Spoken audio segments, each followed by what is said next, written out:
Okay, so we're going to be bonding on this Onlay for the upper left 5.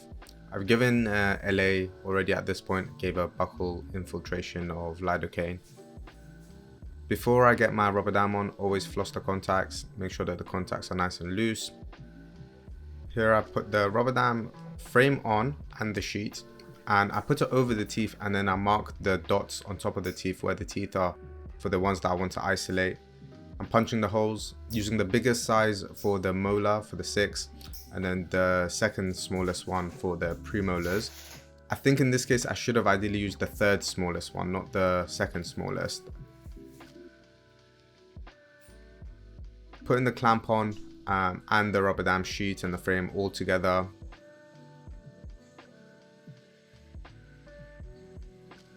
After that, I'm just flossing the contacts. My nurse is helping me pull the rubber dam sheet through each of the contacts as well, holding it in position, using a flat plastic to try and invert it. This was quite tough to invert, so I've cut out probably a good 10 minutes of the footage, just me trying to invert the rubber dam, get it isolated. Once I've got it isolated, I get the bite block in so that the patient's nice and comfortable. Then I put a floss tie around it, just so I can hopefully get that kind of the mesial margin a little bit more inverted. It was really tough. That mesial margin was really tough to invert.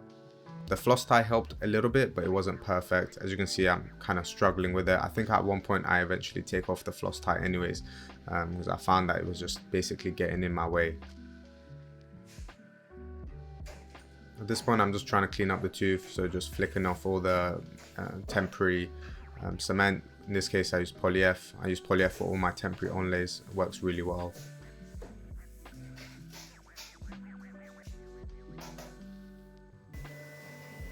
Just a micro brush with some pumice. Again, just help me remove all the polyF. I use the ultrasonic at one point as well. Just trying to clean it up as much as I can, get rid of the polyF. At this point, kind of realized that the floss tie was kind of getting in my way. So I decided to basically just take it off and see how my rubber dam inversion would be without it. Once it came off, quite a bit of bleeding from the gums, so I had to use some astringent to try and stop the bleeding. Again, ideally, if your rubber dam inversion is perfect, you're not going to get that much bleeding. But with the astringent and just giving it some time, the gums did heal up, the bleeding stopped, and that's what you're hoping for. If the bleeding is caused by inflammation, then the bleeding will just keep going.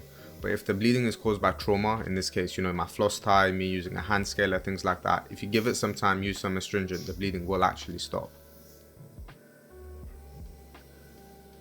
So then I went over to the Onlay, used a micro brush and some flowable composite, and you can light cure that, and it gives you something to hold the Onlay on with.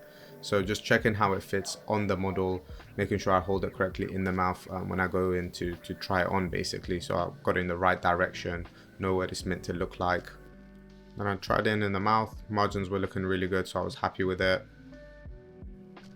So now to prepare the Onlay itself, this is a heat treated Onlay.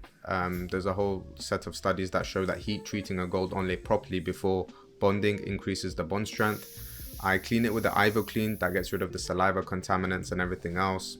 After that, I use the Clearfill ceramic primer, which has the alloy primer in it as well. Going back to the tooth, sandblasting the tooth, making sure it's nice and clean, washing it all off. And then the next step will be just applying the etch. So I'm etching the tooth, mainly looking to etch the enamel. All my dentine should be sealed from the previous appointment where I did my IDS anyways. So mainly just looking to etch the enamel, rinse that off. Now I'm applying the PTFE tape to the 6 and the 4, just to make sure that, I don't get any excess cement oozing and bonding onto the tooth next to it.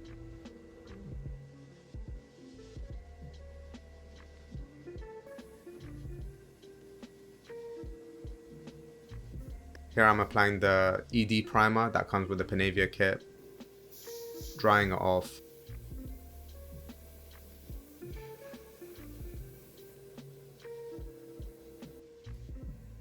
And then with the Panavia, I always go out a little bit on my glove first. I always feel like the first part of it is not mixed properly.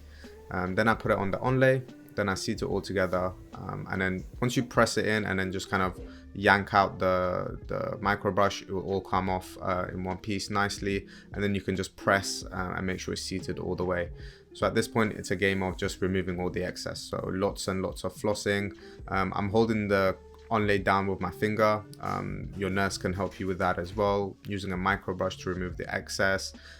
Get rid of all the excess PTFE. Sometimes it does frail like that, so you just have to be really careful. Make sure you floss it. At this point, I'm also going to use some easy picks, make sure that I can, get easy picks through, get rid of any excess cement that might be there. And once I'm happy I've got rid of the excess cement, I'm going to apply some glycerine and start to do some light curing around the edges. Did that for a good few minutes. Then gonna go in with my hand scaler, remove as much of the excess cement as I can. If there's any bits that went subgingival, I know those areas are gonna bleed, so that's why I did my light curing and waiting for the cement to set before I did that. So lots of bleeding, as you can see now. I'm just gonna go as subgingivally as I can, get rid of, if there's any excess cement there, get rid of it and make sure it's nice and clean.